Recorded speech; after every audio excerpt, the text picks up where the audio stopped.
Title: The Power of Perseverance. Once upon a time in a small village, there lived a young boy named Alex. He was known for his determination and unwavering spirit. Alex had a dream: he wanted to become a great painter.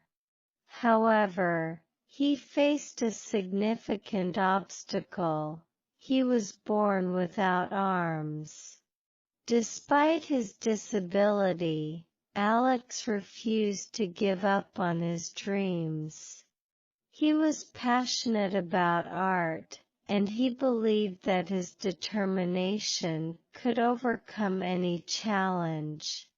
He would often sit for hours watching the village's old painter, Mr. Higgins, create beautiful landscapes and portraits.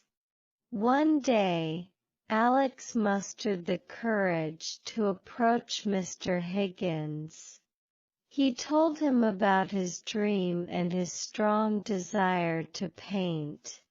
Mr. Higgins was moved by Alex's determination and agreed to teach him.